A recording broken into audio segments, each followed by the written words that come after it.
जय श्री ओम नमः सिद्धिभ्ये। ओम नमः सिद्धिभ्ये। ओम नमः सिद्धिभ्ये। नमो अरिहंताणं। नमो सिद्धाणं। नमो आयर्याणं। नमो वज्रायणं। नमो लोये सवसाहुणम्।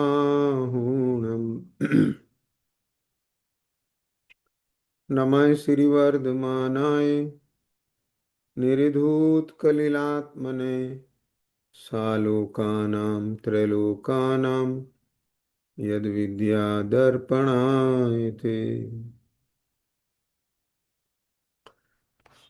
ये श्री रत्नकर्ण श्रावकाचार्य जी शास्त्र विराजमान है। आचार्य समदभद्र स्वामी ने इस ग्रंथ की रचना की है और उसके आरंभ में धर्म का स्वरूप कहने की प्रतिज्ञा से इसका प्रारंभ किया है। वो कहते हैं कि देश्यामि समीचीनम धर्मम कर्म निवर्णम संसार दुखत सत्वाना योधरुत्तमे सुखे। कि मैं इस ग्रंथ में उस धर्म का उपदेश देने जा रहा हूं जो प्राणियों को पंच परिवर्तन रूप संसार के दुखों से निकालकर स्वर्ग के और मोक्ष के बाधा रहित उत्तम सुख को प्राप्त करा देता है। और कैसे धर्म को कहूंगा जो समीचीन अर्थात वादी प्रतिवादी द्वारा व प्रत्यक्ष अनुमानादि द्वारा बाधा नहीं आती है, जो कर्म बंधन को नष्ट करने वाला है, ऐसे धर्म को कहूंगा। कितनी बातें आ गई। संसार के पंच परिवर्तन के दुखों से निकालकर ये जो जीव द्रव्य क्षेत्र काल भव और भाव ऐसे पांच परावर्तन अनादिकाल से कर रहा है, निरंतर जन्म मरण कर रहा है, क्षण क्षण में भाव मरण कर रहा है, अर्थात आकुलता का भोग कर रहा है, ऐसे दुख से निकाल कर कैसे उत्तम अविनाशी सुख को, यानी मोक्ष सुख तो जो अद्भुत है वह तो है ही, किंतु तत्व ज्ञान से इस सम्यक विद्या से इस जीव के भीतर परिणति में जो सुख और शांति प्रकट होती है वह भी अद्भुत होती है। तो ऐसे धर्म का स्वरूप यानी सा विद्याया प्रति समय सम्यक आनंद प्रदाय थे, यानी प्रत्येक समय इस जीव का सम्यक आनंद की प्राप्ति भूत हो जाए, वहां से प्रारंभ हो जाए, ऐसा मुक्ति का मार्ग इसे मिल जाए और उस पर क्रम से बढ़ते हुए शीघ्र ही उस उत्तम मोक्ष दशा को प्राप्त हो जाए, उस धर्म के स्वरूप को कहने की प्रतिज्ञा की। और क्या कहते हैं कि जो समीचीन है अर्थात कल्पित नहीं है, कुछ तो भी मन घड़ंत अथवा अल्पज्ञ के द्वारा अज्ञानता में मोह राग द्वेष से ग्रसित होकर पक्ष व्यामोह में आकर कुछ तो भी नहीं लिखा गया है, कुछ तो भी निरूपण नहीं किया गया है। इसलिए वह जो धर्म का स्वरूप मैं कहूंगा वह ऐसा समीचीन है कि जिसमें वादी प्रतिवादियों के द्वारा बाधा नहीं आती, प्रत्यक्ष अनुमानादि द्वारा बाधा नहीं आती, वह स्ववचन बाधित नहीं होता है कि कहीं कुछ भी ऐसा बोल दिया और फिर वह अपने ही द्वारा निरूपण किए गए तथ्यों से खंडित हो रहा है। ऐसा धर्म का स्वरूप जो सार्वकालिक और सार्वभौमिक है, उसे कहने की प्रतिज्ञा यहाँ आचार्य देव ने की। अनादि काल से इस जीव के साथ में जो 8 कर्मों का बंधन लगा हुआ है, जो कर्मों का आवरण है, उस आवरण के पीछे आत्मा का शुद्ध स्वभाव जो प्रकट नहीं हो रहा है, विकसित नहीं हो रहा है, उसका लाभ यह आत्मा स्वयं प्राप्त नहीं कर पा रहा है। ऐसे कर्म बंधन को नष्ट करने वाला है, ऐसे धर्म को कहने की प्रतिज्ञा उन्होंने की। इसी की टीका करते हुए पंडित सदाशिवदास जी कहते हैं कि संसार में धर्म ऐसा नाम तो समस्त लोग कहता है, परंतु धर्म शब्द का अर्थ इस प्रकार है। सारे लोक में धर्म ऐसा शब्द है जो आपको हर गांव में, हर गली में, हर घर में सुनने मिलेगा। समझ गए? धर्म धर्म सब कहें, धर्म न जाने कोई, धर्मी को जाने बिना, यानी अपने आत्मा का स्वरूप जाने बिना धर्म कहाँ से हो। दया धर्म का मूल है, धर्म का मूल दया है। धर्म सम्यक दर्शन ज्ञान चारि स्वरूप है, धर्म उत्तम समाधि स्वरूप है। तो वह सब कब प्रकट होगा? धर्म किसके प्रकट होगा? जिसे स्वयं अपने आत्मा के स्वरूप का ज्ञान श्रद्धान हो जाएगा। तो धर्म नाम तो सब कहते हैं, धर्म धर्म सब कहते हैं, धर्म को सब परिभाषित करते हैं, सभी कहते हैं हम धर्म करते हैं, हम धर्मात्मा हैं। किंतु धर्म शब्द का अर्थ तो इस प्रकार है। क्या व्याख्या की है धर्म की? कि जो नरक तिर्यंच गतियों के परिभ्रमण रूप दुखों से आत्मा को छुड़ा है। ध्यान देना, आचार्य भगवान आगम में ऐसा कहते हैं कि वीतरागता को प्रकाशित करने वाली ये भगवान की वाणी है। अर्थात जिस धर्म को अंगीकार करने के बाद में इस जीव के मोह राग द्वेष विकार नष्ट नहीं हो रहे हैं, तो समझ लीजिए कि वह धर्म से थोड़ा दूर है। ख्याल में आया? यानी धर्म का प्रादुर्भाव जिसकी परिणति में हो जाता है, उसके अंतःकरण से मोह का, अज्ञान का अंधकार मिटना लग जाता है। उसकी परिणति से अनंतानुबंधी आदि क्रोधमान माया लोभ मिटने लग जाते हैं, और क्रम से आगे अप्रत्याख्यान आदि कषाय जाती हैं। सम्यक चारित्र वृद्धिंगत होता है, और एक समय ऐसा आता है कि वह पूर्णता को प्राप्त होकर के इस आत्मा को पूर्ण वीतरागी बना देता है।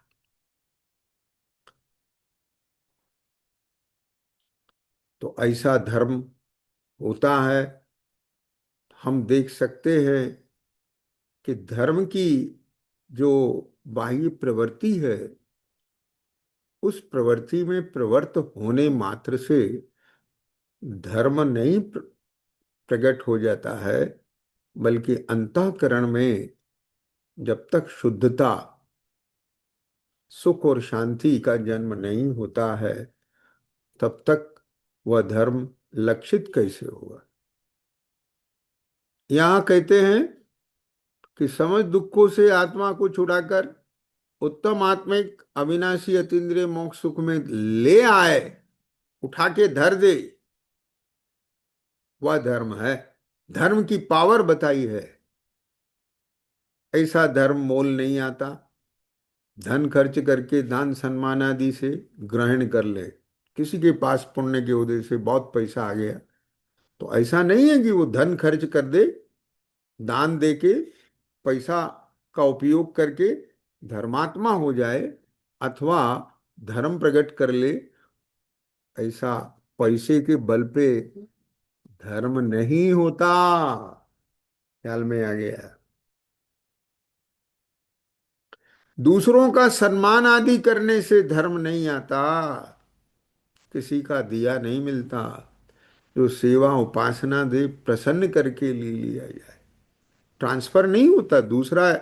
इसके अंदर धर्म नहीं पैदा कर सकता। धर्म का इधर से इधर हस्तांतरण नहीं किया जा सकता। धर्म तो अंतर से प्रकट होता है। मंदिर पर्वत जल अग्नि देव मूर्ति तीर्थ क्षेत्र आदि में नहीं रखा कि वहां जाके उठा के ले आए। जिस प्रकार से शिक्षा विद्या स्कूल कॉलेज में नहीं रखी कि वहां से जाके ले आए, लेकिन स्कूल कॉलेज में जाकर के विद्या अध्ययन होता है, ग्रहण होता है, लेकिन वहां रखी नहीं है, अंतर से आती है वो। उसकी पात्रता होती है, उसकी योग्यता होती है, उसका अभ्यास किया जाता है, तब वह विद्या ग्रहण होती है। तो जिस प्रकार लोक में भी लौकिक विद्या कहीं रखी नहीं होती कि वहां से उठा लाए। आजकल कुछ लोग पैसा दे करके पैसे के बल से डिग्री ले लेते हैं, आरक्षण के बल से क्वालिफाइड हो जाते हैं, लेकिन जिसके अंतर में परिणति में जीवन में व्यवहार में वह पात्रता नहीं है, योग्यता नहीं है, तो वह जीवन के उन समस्याओं का समाधान नहीं कर पाता है जिसके लिए उसने वह पद ग्रहण किया है। वो योग्यता पैसे से आती है क्या? अमृता बोलो। नहीं आती ना। अर्जित की जाती है, भीतर से आती है। इसे धर्म भीतर से प्रकट होता है। मंदिर पर्वत जल अग्नि देव मूर्ति तीर्थ क्षेत्र आदि में नहीं रखा, वहां से जाके ले आए। अथवा व्रत उपवास आदि काय क्लेश तब से नहीं मिलता। हाँ, नहीं तो कोई इसमें पारंगत हो जाए तो वह उसके बल से धर्म प्रकट कर ले। धर्म प्रकट कर ले, ध्यान देना। बहुत व्रत तप उपवास करने वाला व्यक्ति बाह्य रूप में धर्मात्मा कहलाता है, धर्मात्मा दिखता है, किंतु वास्तव में धर्मात्मा वही होता है जिसके अंतर में मोह राग द्वेष नहीं होता है। समझ में आया? जिसका अंतःकरण शुद्ध होता, पवित्र होता है। बहुत व्रत तप उपवास करने के बाद भी यदि मोह राग द्वेष क्रोधादि कषाय की प्रचुरता है, तो वहां धर्म प्रकट नहीं हो। देवादि देव के मंदिर में उपकरण मंडल पूजन आदि करके घर छोड़कर वन शमशान आदि में निवास करने से, परमेश्वर के नाम जाप आदि करने से भी धर्म नहीं मिलता। तो फिर क्या है धर्म? कि धर्म तो आत्मा का स्वभाव है। धर्म तो आत्मा का स्वभाव है। स्वभाव है माने स्वभाव। स्व माने अपना, भाव माने स्वरूप। ध्यान से सुनना। क्या कहा? स्व माने अपना, भाव माने स्वरूप, अपना रूप, अपनी वास्तविकता, वह धर्म है। क्या बात है! आगे इस धर्म को सम्यक दर्शन ज्ञान चारित्र के माध्यम से परिभाषित किया गया। चर्चा आएगी। उत्तम क्षमा मार्दव आर्जव सत्य शोक संयम तप त्याग आकिंचन्य उत्तम ब्रह्मचर्य से परिभाषित किया गया, उसकी चर्चा आएगी। दया भाव से परिभाषित किया, उसकी चर्चा आएगी। तो ये सब आत्मा का अपना स्वभाव है। यानी आत्मा को यदि उसके ओरिजिनल फॉर्म में देखा जाए तो वो सम्यक दर्शन, सम्यक ज्ञान, सम्यक चारित्र उसके अपने भाव हैं। उत्तम क्षमा, उत्तम मार्दव, आर्जव, सत्य, शोध, संयम आत्मा है वो आत्मा के लक्षण है वो। क्रोध आत्मा का लक्षण नहीं है। क्या बोला? मान, माया, लोभ ये आत्मा का लक्षण नहीं है। यद्यपि क्रोध, मान, माया, लोभ आत्मा में ही दिखाई देते हैं। जहां आत्मा नहीं है वहां अकेले जड़ में क्रोध, मान, माया, लोभ नहीं होते। और वहां उत्तम क्षमा नहीं दिखाई देगी। क्रोध भी आत्मा में दिखाई देगा और क्षमा भी आत्मा में दिखाई देगी। अधर्म भी आत्मा में दिखाई देगा और धर्म भी आत्मा में दिखाई देगा। अगर आत्मा अधर्म रूप परिणमित हो रहा है तो समझ लीजिए वह विभाव रूप है, अर्थात मिथ्या दर्शन, मिथ्या ज्ञान, मिथ्या चारित्र रूप है।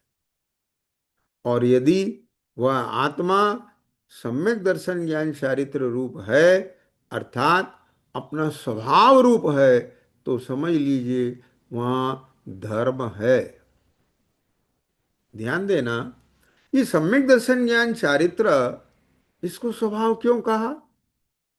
क्योंकि सम्यक दर्शन, सम्यक ज्ञान, सम्यक चारित्र का जो विषय है वह आत्मा का निज भाव है। समझ आ रहा है कुछ? यानी जो ज्ञान अपने निज भाव को अपना ही निज भाव जानता है, ये मैं हूं, ये मेरा निज भाव है, स्वभाव है, वह ज्ञान सम्यक है। जो परद्रव्य, परभाव, उसके भाव को अपना भाव मानता है, वह ज्ञान सम्यक ज्ञान नहीं है। उदाहरण के लिए, जैसे मान लीजिए एक ये वस्तु है, कोई व्यक्ति दूसरे की वस्तु को अपनी जानता है, अपनी मानता है, तो ये अपराध की इस कोटि में आता है। और अपनी वस्तु को अपनी जानता और मानता है, ये अपराध की कोटि में नहीं आता है। समझ आ रही है बात? अपनी वस्तु को प्रयोग करने पर अपराधी नहीं कहलाता है, लेकिन दूसरे की वस्तु का उपयोग करना वो अपराध कहलाता है। तो ज्ञान, आत्मा का ज्ञान गुण, आत्मा का श्रद्धा गुण, आत्मा का चारित्र गुण, यानी आत्मा में ये विशेषता है कि वह जान सके, वह अपनापन कर सके, विश्वास कर सके और तद्रूप आचरण कर सके। यह आत्मा में ये विशेषता है। ये विशेषता बाकी पांच द्रव्यों में नहीं है। ना तो वो अपने को जानते हैं, ना वह दूसरों को जानते हैं। ध्यान से सुनना। लोक में बोलते हैं ना, गलती इंसान से होती है, गलती इंसान से होती है, जड़ पदार्थों से तो नहीं होती गलती। गलती का मतलब क्या है? ये गलत जानना, गलत करना, गलत मानना, यही तो गलती है। और है क्या गलती? हाँ, अरे भाई हमसे गलती हो गई, ये सब क्या गलती हो गई? हाँ, हमने आपको गलत नंबर डायल कर दिया, हमसे गलती हो गई। हम किसी और को डायल कर रहे थे, आपको फोन लग गया, बाई मिस्टेक लग गया। समझ में आया? हाँ, हम आपको लगाना नहीं चाहते थे, सॉरी। तो क्या गलती हो गई? गलत नंबर डायल हो गया। तो नंबर जो लगा सकता है उससे गलती होगी ना, गलती इंसान से होती,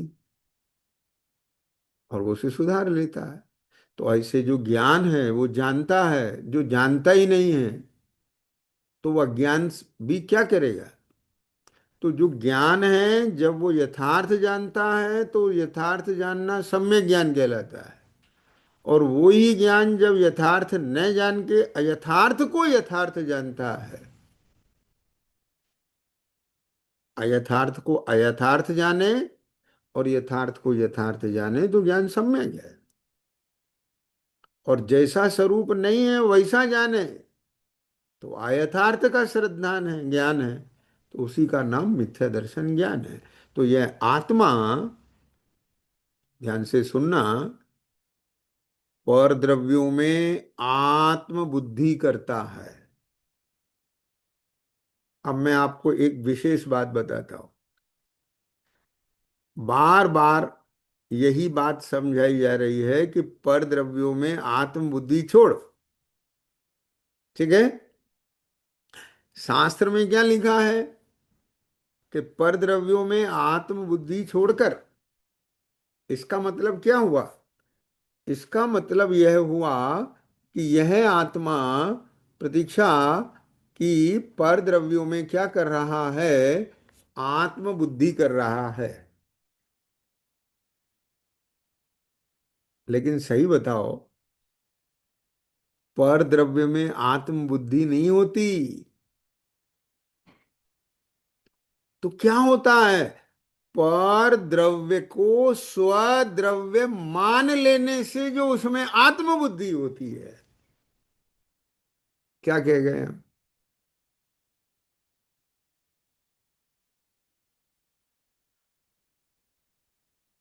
उदाहरण देता हूं। ये हैंकी है।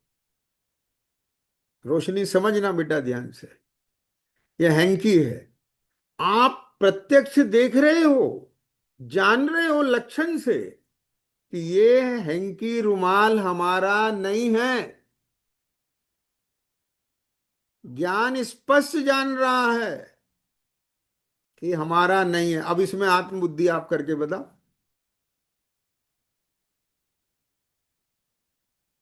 अपना मान लोगे उसे? एक काम कर सकते हो आप, उसके ऊपर आपको लोभ आ गया, आपने उस रुमाल को चोरी कर लिया, उठा के अपने जेब में रख लिया। इतना सब करने पर भी आप उसका इस्तेमाल भी कर रहे हैं, छोड़ नहीं रहे हैं, वापस नहीं दे के आ रहे हैं जिसका। तो भी आपका ज्ञान ये जानता है कि ये रुमाल मेरा नहीं है, ये रुमाल अमुक व्यक्ति का है। लेकिन यदि ये रुमाल गलती से, भ्रम से अपना लग जाए, समझ गए, तो आत्मबुद्धि होने में देर नहीं लगेगी। अब आपको कोई कितना समझाए ये तुम्हारा नहीं है, नहीं मेरा है। समझ गए? और यदि ये भ्रम ना हो और आप लोभ से उठा लें, जिसको कहते हैं चोरी करना,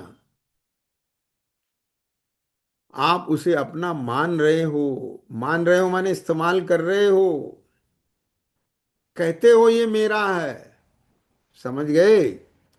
लेकिन भीतर में आपको स्पष्ट है ये कि ये मेरा नहीं है। ज्ञान जानता है कि नहीं जानता? अब जो ज्ञान ये जानता है कि ये मेरा नहीं है, ये तो मैं उठा के लाया हूं, सारी दुनिया जानती है ये इन्हीं का है, जब से हमने देखा इन्हीं के पास है, और कोई ऑब्जेक्शन नहीं है किसी को। तो भी भीतर में ज्ञान जानता है कि नहीं ये मेरा नहीं है। अब बोलो, समझ आ गया? ये क्या है? समझने लायक विषय है कि नहीं? बोलो, ऐसा होता है कि नहीं? ऐसा हो सकता है कि नहीं? हाँ। लेकिन यदि ज्ञान भ्रम के साथ मिल जाए, क्या कहा? यदि ज्ञान भ्रम के साथ मिल जाए और भ्रमित हो जाए,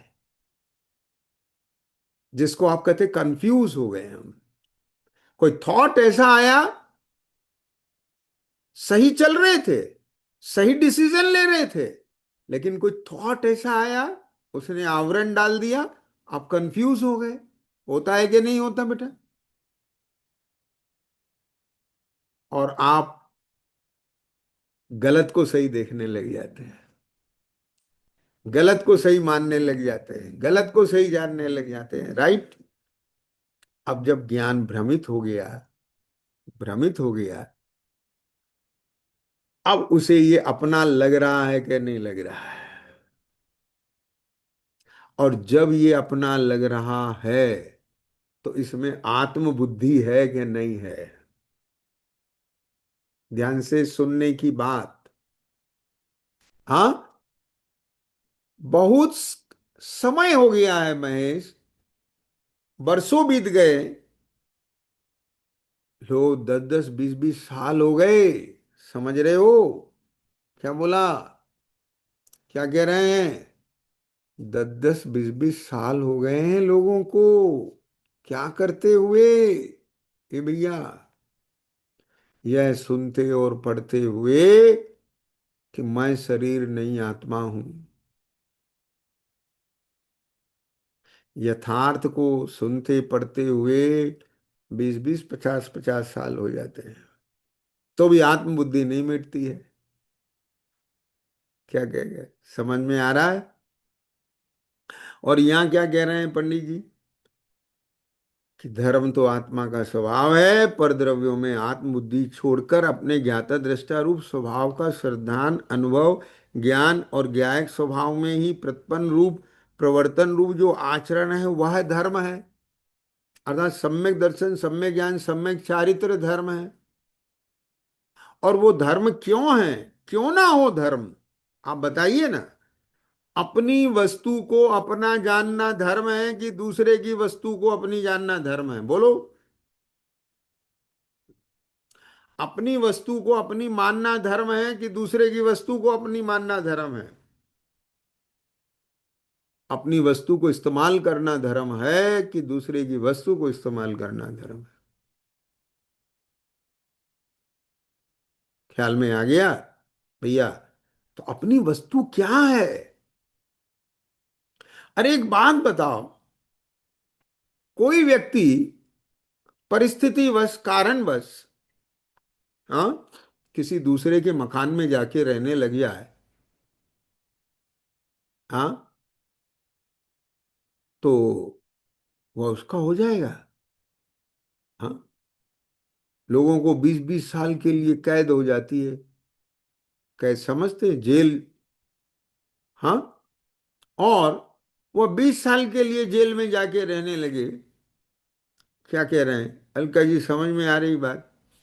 तो 20 साल के लिए वो जेल में जाके रहने लगा, वहीं उनको रोज आना, सोना, बैठना, उठना, खाना पीना सब कुछ है। लेकिन 20 साल में एक समय के लिए भी वह स्थान उन्हें अपना लगता है क्या? फिर ये घर हमें अपना क्यों लगता है? अब बताइए।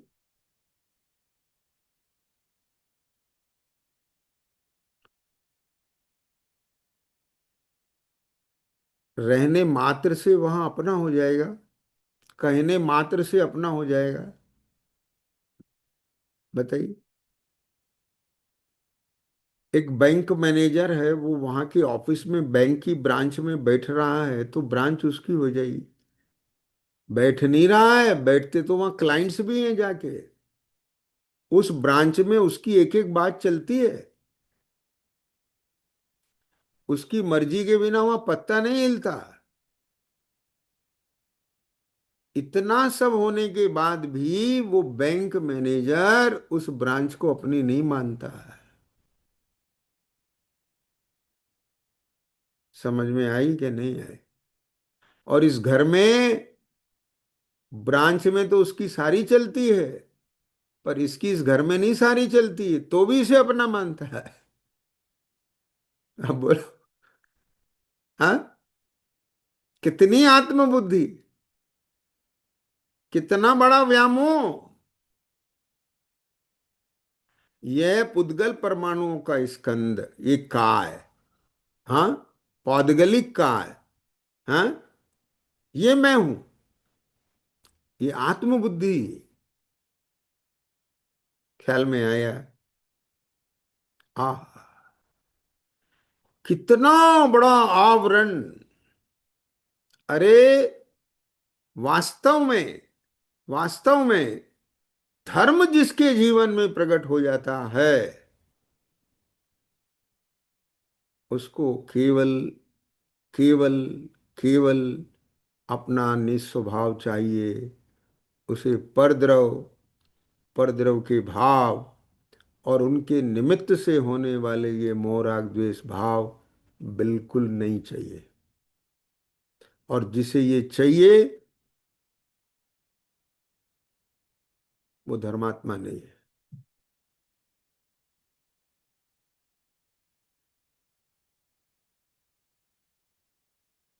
कुछ नहीं सुहाता हो जिसे, कुछ भी नहीं सुहाता हो जिसे, उसके अंतःकरण से जाके पूछो तुझे क्या चाहिए, कि बोले मुझे कुछ नहीं चाहिए, मुझे तो मेरा निस्वभाव चाहिए।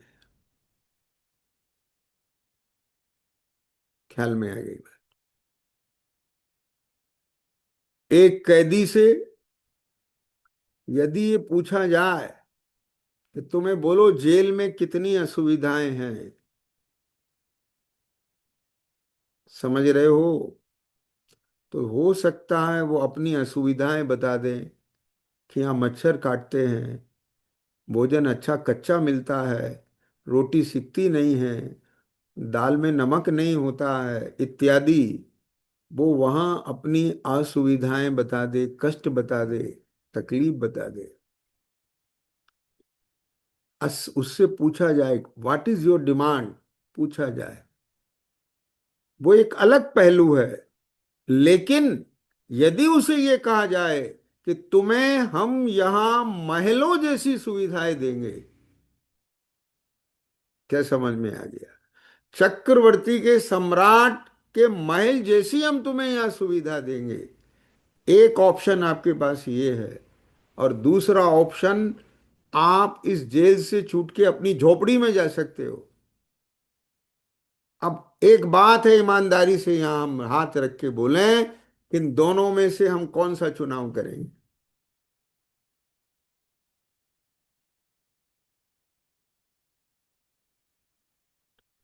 उस जेल में महलों जैसी सुविधाएं लेके रहना चाहेंगे, कि हम उस जेल से छूट के अपने उस झोपड़ी में अपने घर जाना चाहेंगे?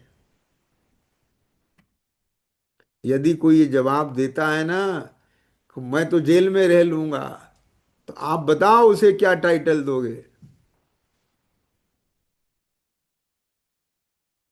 समझ में आया? बस यही बात है यहां, कि जो मुक्ति चाहता है वो धर्मात्मा है, और जो बंधन चाहता है वो अधर्मात्मा है। अब किसी से इंटरव्यू लो कि आप बंधन चाहते हैं, तो कोई शायद ये कहे मैं बंधन नहीं चाहता, मैं बंधना नहीं चाहता। लेकिन ध्यान देना, वो कहता है कि मैं बंधन नहीं चाहता, वो कहता है कि मैं बंधना नहीं चाहता। लेकिन ध्यान देना, वो जो चाहता है, क्या बोला, वो जो चाहता है, उसकी चाहत में पूरा का पूरा बंधन है, और बंधना ही है। क्या कह गए? क्या बोला? समझ में आया कुछ? ये प्रूव करके बताओ। यदि मुझे दूसरे की प्रशंसा चाहत, दूसरे से अपनी प्रशंसा की चाहत है, मैं दूसरे से अप्रिसिएशन चाहता हूं, इंपॉर्टेंस चाहता हूं, और मैं ये कहता हूं कि मुझे बंधन नहीं चाहिए, बंधना नहीं है मुझे, ये 100% झूठ है ये। अथवा ये कह सकते हैं कि मैं भ्रमित हूं, अथवा ये कह सकते हैं मैं अज्ञानी हूं। क्या कह रहे हो? हाँ। अरे भाई, दूसरे से यदि कुछ भी चाह रहे हो तो ये बंधना ही तो है, ये बंधन ही तो है। पर से कुछ भी चाहना, पर से कुछ भी चाहना, ये बंधन है, ये अज्ञान है, ये भ्रम है, ये मोह है, ये अधर्म है। और ध्यान से सुनना, पर से चाहने के भाव होने पर भी उन भावों को जो नहीं चाहता वो धर्मात्मा है। क्या बोला? क्या बोला? फिर से बोलता हूं, गुणस्थान प्रमाण, गुणस्थान प्रमाण, ये रागादि भाव होते हैं। ये गुणस्थान प्रमाण जो रागादि भाव होते हैं, इसका अर्थ ये नहीं है कि इस आत्मा को एक खुली छूट मिल गई रागादि करने की। अरे, आत्मा धर्मात्मा वह होता है, धर्मात्मा आत्मा वह होता है जिसे छूट मिल जाए तो भी उस छूट का फायदा नहीं उठाए। क्या बोला? ये तो जब उस पर कषायों का धक्का लगता है तो उसकी असमर्थता के कारण वो गिर जाता है। क्या बोला? गिरना नहीं चाहता है। समझ रहे हो? इसलिए कि गुण स्थान के राग भाव, ऐसा कह के उस राग का पोषण नहीं करना। ये तो भूमिका का विकल्प है। अरे, भूमिका का विकल्प का मतलब यह है कि ए यदि ये राग है उसके पास, तो ये राग इस बात को इंडिकेट करता है कि अभी इसका गुणस्थान ये है। समझ में आया कि नहीं आया? हम्म। कैसे परिणाम है? उन परिणामों के परिमाण से गुणस्थान का माप होता है। फर्क समझ में आ रहा है कुछ? हाँ। दर्शन पाटिल, ध्यान से सुनना। जो थर्मामीटर लगाया जाता है कि नहीं हॉस्पिटल में, हाँ, उसमें जो नंबर आते हैं, 105 डिग्री का बुखार, 104 डिग्री का बुखार, 101 डिग्री का बुखार, 99 डिग्री का बुखार, हाँ, तो थर्मामीटर में जो बुखार आता है, हाँ, थर्मामीटर में बुखार नहीं है। मुंह में थर्मामीटर लगाने से इस बॉडी का बुखार थर्मामीटर में नहीं आता है, लेकिन कहने में आता है थर्मामीटर में बुखार आ गया। समझ गए? यानी वो थर्मामीटर बता रहा है कि बॉडी में कितना विकार है। लेकिन एक बात बताओ, हाँ, क्या कभी किसी मरीज को ये भाव आता है, वो अपने 105 डिग्री के बुखार को, अपने 100 डिग्री के बुखार को, अपने 99 डिग्री के बुखार को यह कह करके कि ये तो मेरी भूमिका का बुखार है, समझ रहे हो? हाँ, उसको रखना चाहता है, उसको अप्रिशिएट करता है, उसको इंपॉर्टेंस देता है, उसका पक्ष लेता है। उसके अंतःकरण से पूछो जाकर के, उसका वश चले तो एक सेकंड नहीं रखना चाहता है। ऐसे ही जिसको पर द्रव्यों से आत्मबुद्धि निकल जाती है, अपने ज्ञाता दृष्टा ज्ञान स्वभाव में आत्मबुद्धि आ जाती, ओहो, मैं तो केवल ये चिन्मात्र भाव हूं। आहा, गजब भाई। वह हिरण जिसको वह भ्रम दिखाता है वो पानी। अब बोलो, क्या कहा? हिरण को भ्रम दिखाता है वो पानी। समझना जरा बात, वो पानी दिखाता है, लेकिन पानी में पानी को नहीं दिखाता है, बालू की चमक में पानी को दिखाता है। और जो पानी में पानी को दिखाता है उसे भ्रम नहीं कहते।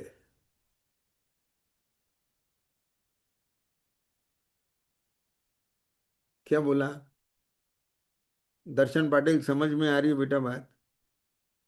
हाँ, जो पानी में पानी को दिखाता है उसे भ्रम नहीं कहते। लेकिन एक बात बताओ, जरा माइन्यूटली इसके भीतर जाके देखेंगे हम बहुत। एक भ्रम है यहां, जो मुझे पानी दिखा रहा है। अब जो मुझे प्यासे को पानी दिखा रहा है, मैं उसे अपना मानूं, उसे अपना जानूं, उसको महत्व दूं, उसका अभिनंदन करूं, कि उसका तिरस्कार करूं? प्यासे को पानी दिखाने वाले को बताओ, क्या कह गए? अरे लोक में यदि प्यासे को कोई पानी दे, पिला दे, वह तो पूजनीय है ही, लेकिन प्यासे को पानी भी दिखा दे तो वह भी प्रशंसनीय है। समझ रहे हो? लौकिक बात कहता हूं। और ये उस हिरण को रेगुलर पानी दिखाना है। जो इसे पानी दिखा रहा है वो तिरस्कार करने योग्य है। क्यों? क्योंकि ये दिखा तो रहा है पर वहां है नहीं। है नहीं, दिखा रहा है, तो यह उसका भला नहीं कर रहा है, उसका बहुत बड़ा नुकसान कर रहा है कि पानी से दूर जा रहा है। यदि ये वहां पानी ना दिखाए तो कम से कम पानी को खोजे तो सही। क्या बोल दिया? ठीक इसी प्रकार से जिसके पर द्रव्य प्रभाव में आत्मबुद्धि हो गई और वह संतुष्ट है, ये मैं हूं, ये मेरा है पर के अधीन, है पर पे निर्भर, और मान लिया कि मैं आत्मनिर्भर हूं, मैं स्वाधीन हूं। तब बोलो, क्या उसके भीतर की स्वाधीनता कभी प्रकट होगी? क्या वह आत्मनिर्भर हो सकेगा? क्या वह अपने में आत्मबुद्धि ला सकेगा? क्या वह कभी अपने समीप पहुंच सकेगा? नेवर। वाह, क्यों? क्योंकि वह संतुष्ट है। वाह, समझ में आया कि नहीं आया? ऐसे ही जब तक इस कंसेप्ट को नहीं समझा जाएगा, दर्शन पाटिल, वास्तविक धर्म बेटा जीवन में नहीं आ सकता। और एक बात और बता दें,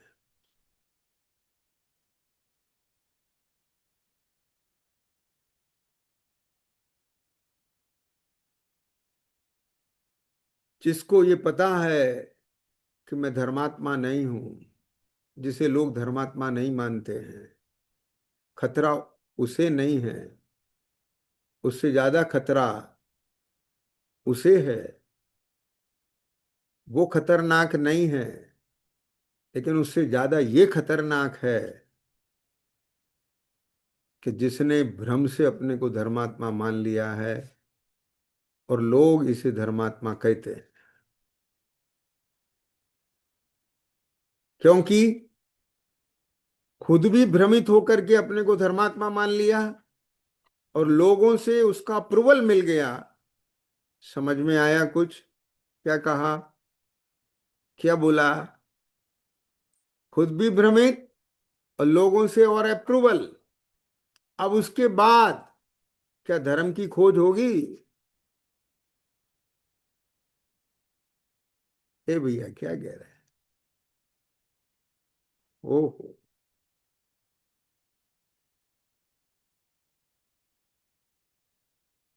जिसके भीतर में सम्यक ज्ञान के प्रकाश में स्पष्ट दिखाई देता हो, अपनी निधि तो अपने में है, बाह्य वस्तु में व्यर्थ प्रयास। जग का सुख तो मृग तृष्णा है, झूठे हैं उसके पुरुषार्थ। ये पुरुषार्थ आत्मा का कैसे है? ज्ञान शक्ति किसकी लग रही है? चेतन शक्ति किसकी लग रही है? श्रद्धा की शक्ति किसकी लग रही है? चारित्र की शक्ति किसकी लग रही है?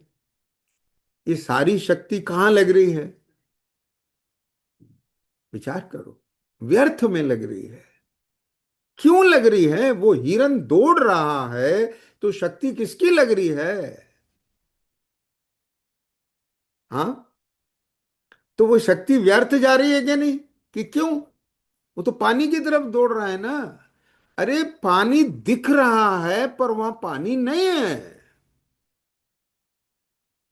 ठीक इसी तरह से मैं ध्यान से सुनना, निरंतर जान रहा हूं मेरी मेरी मेरी, मैं, लेकिन जिसे मैं जान रहा हूं वो मैं हूं ही नहीं। तो ये शक्ति व्यर्थ गई। ये ज्ञान का दुरुपयोग, ये ज्ञान शक्ति का दुरुपयोग, ये ज्ञान शक्ति व्यर्थ। ये ही मैं हूं, मैं ऐसा ही हूं, ये विश्वास, ये श्रद्धा गुण की शक्ति का दुरुपयोग व्यर्थ। और उसी रूप निरंतर आचरण, यह चारित्र गुण की शक्ति का व्यर्थपना, दुरुपयोग। समझ में आया क्या? नहीं आया? कितना काल बीत गया, अनंत काल बीत गया। ख्याल में आ गया? ए भैया, वास्तविक स्वरूप को नहीं पहचाना, नहीं पहचाना वास्तविक स्वरूप को। समझ में आ रहा है कि नहीं अमृता? ए बेटा, क्या कह गए? ओहो। हम्म। रोशनी, प्रतीक्षा, देखो ध्यान से सुनना भैया। मैं आपको एक चीज बताता हूं बेटा। आप लोग कॉलेज स्टूडेंट भी हैं। हाँ, कॉलेज में दो तरह के साथी मिलते होंगे। आपके क्लासमेट्स होते हैं, क्लास कॉलेज के स्कूल के स्टूडेंट्स होते हैं। कुछ लोग आपको ऐसे दिखते हैं कि हमको नहीं चाहते, उनसे आपको बिल्कुल वाइब्स अच्छी नहीं आती हैं, तो आपको लगते हैं कि हमारे को पसंद नहीं करते हैं, नापसंद करते हैं इत्यादि, आप उनसे बचते हैं। लेकिन कुछ ऐसे भी होते हैं, मुंह से मीठा बोलते हैं, आपको चीट करते हैं। समझ रहे हो कुछ? अपना मतलब निकालते हैं, निकालते हैं ना? हाँ, मान लीजिए कोई पैसे वाले का लड़का है तो उसके दोस्त बन जाते हैं। चलो भाई आज यहाँ रेस्टोरेंट जाएंगे, आज ये खाएंगे, आज ये ट्रीट, आज ये। तो समझता है देखो मेरे कितने अच्छे दोस्त हैं।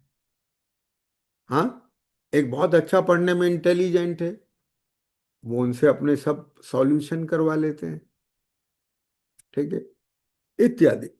यानी अपना उल्लू सीधा करते हैं, अपना मतलब निकालते हैं। लेकिन आप समझ नहीं पाते। क्या बोला? आप पहचान नहीं पाते, आपको लगता है ये मेरे हैं और ये मेरे नहीं हैं। जिनको अपना मान करके आप उनके भीतर में सेटिस्फाइड हो रहे हैं, वे आपके नहीं हैं।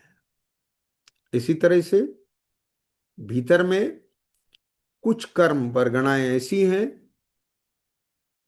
आ कुछ कर्म वरगणाएं ऐसी हैं जो इसको सुख का सा अनुभव कराती है, जिसको कहते हैं साता वेदनी कर्म। वो ऐसा अनुकूल उदय आता है उसके अंदर, और इस उस समय इस मोह की प्रकृति का उदय भी ऐसा होता है। उस मोह के प्रकृति के उदय में भ्रमित जीव को ऐसा लगता है, कितना सुख और आनंद है इसमें। लगता है नहीं? ये क्यों? एक बहुत अच्छा मैं आपको एक बहुत अच्छा मैं आपको फॉर्मूला दे रहा हूं, ध्यान से सुन लेना भैया। हमेशा इसको आप लगा सकते हैं, हर जगह रोशनी, हर जगह लगा सकते हैं। वाह। सुख का सा अनुभव कराते हैं, ठीक है, लेकिन यदि वह सुख का सा अनुभव जहां हो रहा है और जिसके माध्यम से हो रहा है, क्या बोला? जिसके होने पर हो रहा है, जिसके अवलंबन से हो रहा है, क्या कहा? यदि वह परद्रव्य प्रभाव और उसके निमित्त से होने वाले आत्मा के विभाव भाव हैं, तो आंख मूंद के यस बोल देना कि मुझे इनके चक्कर में नहीं आना है। ये सुख है ही नहीं, ये शांति है ही नहीं, ये निराकुलता है ही नहीं।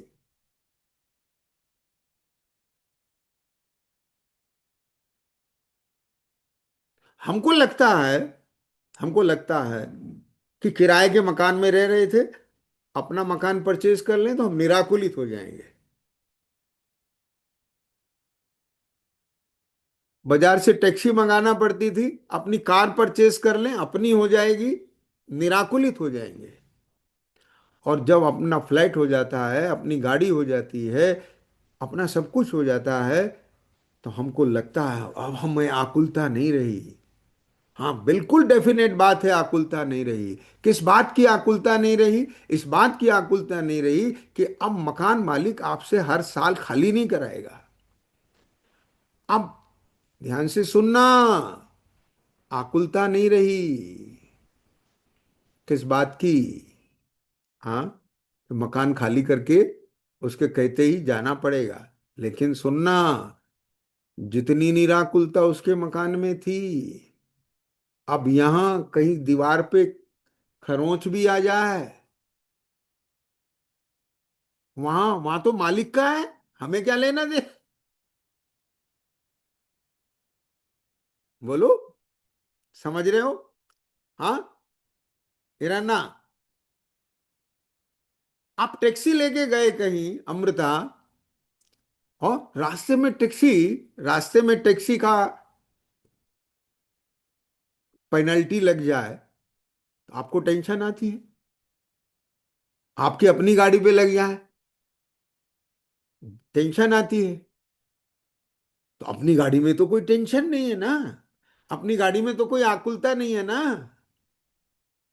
अरे भाई, वहां दूसरे प्रकार की आकुलता है, यहाँ दूसरे प्रकार की आकुलता है। पर द्रव प्रभाव के आश्रय से निराकुलता आ ही नहीं सकती। केवल आकुलता का रूप बदल रहा है। क्या बोल दिया? समझ गए? शांति आ ही नहीं सकती। क्या कहा? केवल रूप बदला है। हाँ, कुछ प्रकार की अशांति होती थी, वो विषय बदलने से उस प्रकार की अशांति चली गई। अब इसे लगता है देखो कहाँ है वो अशांतियां। लेकिन दूसरे प्रकार की तो बहुत अशांति आ गई ना। ए भैया, क्या कह गए? समझ गए क्या नहीं? इसलिए ये ध्यान रखना, फिर से बोल रहा हूं। हाँ,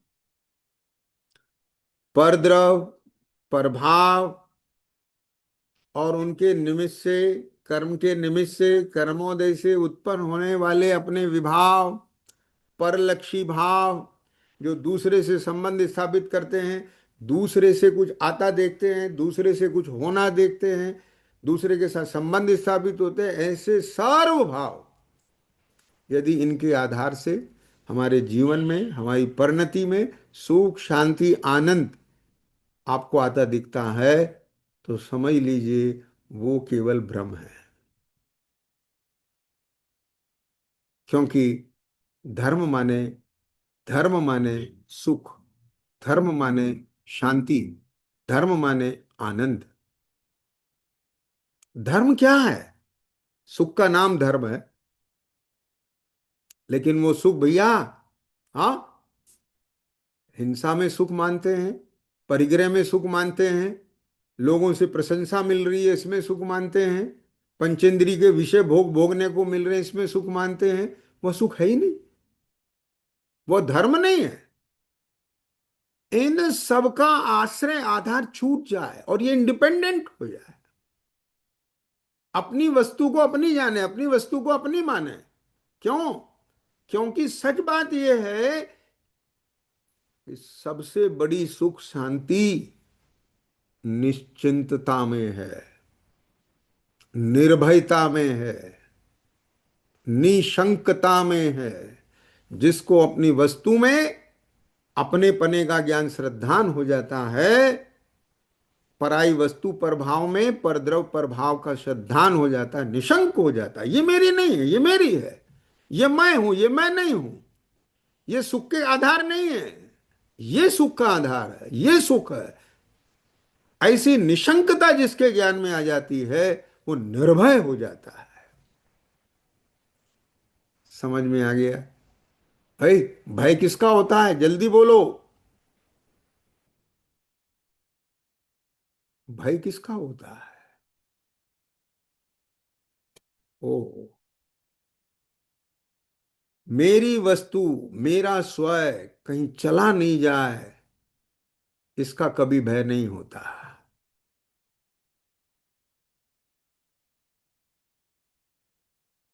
क्या बोल दिया? मेरा स्वयं कहीं चला नहीं जाए, यदि मुझे मेरे स्वयं का, और जो स्वयं है मेरी अपनी चीज है, उसका मुझे ज्ञान श्रद्धान है, तो मुझे निशंकता होने पर कभी भय नहीं आएगा। हाँ, कर्मोदय से जो मिला है संयोग रूप, उसके वियोग का भय आ सकता है, लेकिन नैसर्गिक रूप से जिसका मैं बना हुआ हूं, जो मेरा स्व है, मेरी शक्ति है, मेरा गुण है, मेरा धर्म है, मेरी प्रकृति है, मेरा स्वभाव है, उसके बारे में मुझे कभी भय नहीं आएगा कि ये चला गया तो क्या होगा। जा ही नहीं सकता। जो चला जाए वो मेरा नहीं है, मेरा कहीं जाता नहीं। रोशनी, समझ में आया कि नहीं आया? हो गया ना निर्भय? बताओ मुझे। हाँ, ये निर्भयता धर्म है। अब इस निर्भयता से जो अशांति गई, शांति आई, वो धर्म है। और दूसरे के आधार से निर्भय हो गए। क्या निर्भय हो गए? ये भैया, हाँ, अब ये भय चला गया, क्यों मकान खाली करा लेगा? भय रहता है ना। कभी भी उसने 1 मिनट फोन कर दिया, भाई साहब 1 महीने का नोटिस पीरियड, आप मकान देखिए, हर समय भयभीत है। हाँ, समझ रहे हो कुछ? हाँ, प्राइवेट जॉब है, कभी भी गए आप जा सकते हैं। हाँ, और सरकारी नौकरी है, ठीक है, कोई में ताकत नहीं है, आपकी बर्थ आपके नाम रिजर्व है, कोई की ताकत नहीं है। लेकिन आप दूसरे के कहने से दूसरे की दी हुई बर्थ पर बैठ जाए, लेट जाए, तो भय रहेगा कि नहीं रहेगा? क्या भाई, समझ रहे हो? हाँ। तो अब बोलो, वो भय धर्म है? नहीं है। वो अशांति है? हाँ, रिलैक्स हो गया, अब खड़े थे अशांति थी, किसी ने बैठाल दिया, शांति तो आ गई। लेकिन ध्यान से सुनना, मैं आपको बहुत गजब बात कहने जा रहा हूं। खड़े थे, पांव दुख रहे थे, पांव के दुखने की कष्ट था, पांव के दुखने की अशांति थी, लेकिन एक शांति थी वहां। कौन सी शांति थी? कि कोई ये नहीं कहेगा हट जाओ। लेकिन बर्थ पर बैठा लिया दूसरे ने मुझे अपनी, वहां शांति तो आ गई। किस बात की? कि पांव नहीं दुख रहे हैं अब, लेकिन एक अशांति वहां है। भय खड़ा हो गया कि कहीं ये ना कह दे भाई साहब अब मुझे लेटना है, आप खड़े हो जा।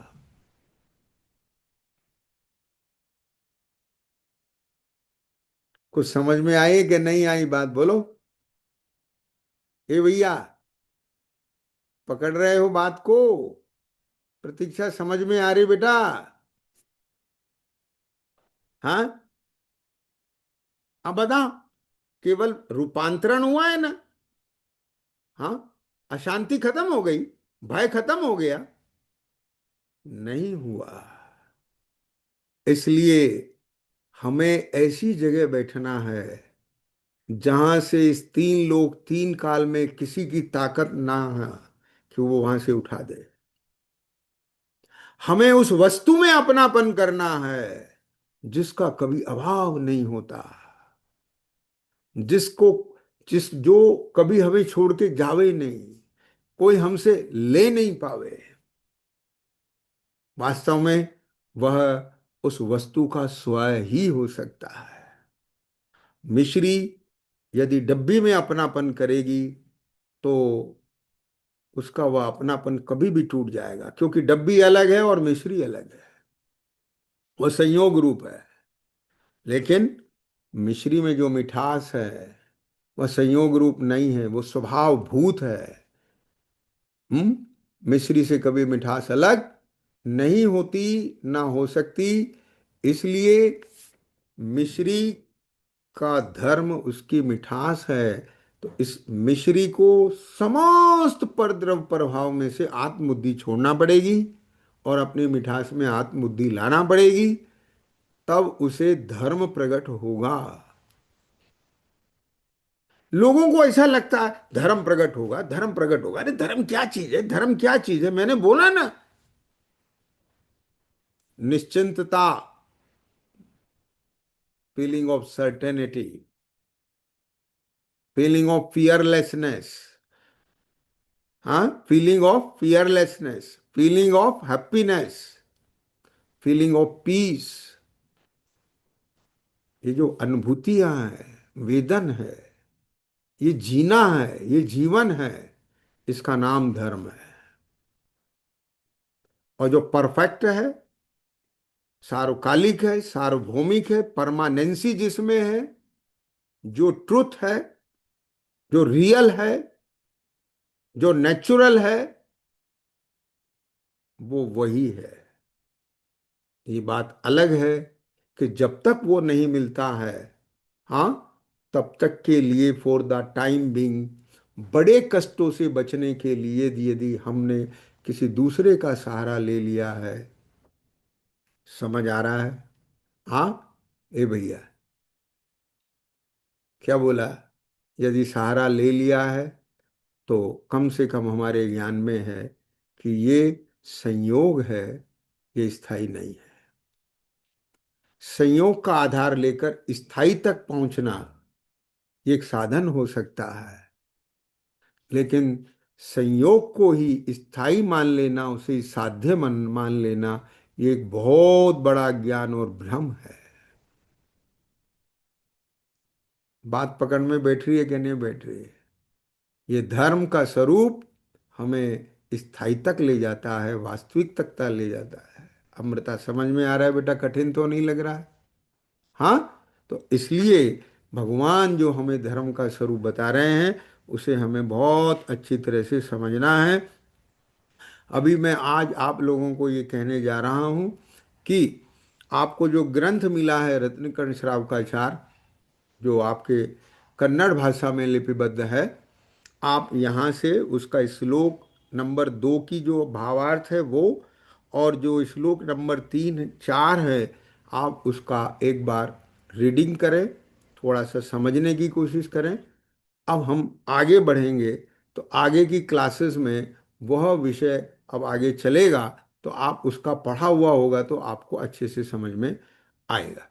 ठीक है, अभी समय बहुत हो गया, मैं आज की कक्षा को यहीं विराम देता हूँ। कल आपसे फिर मिलेंगे। ओम नमः सिद्धेभ्य।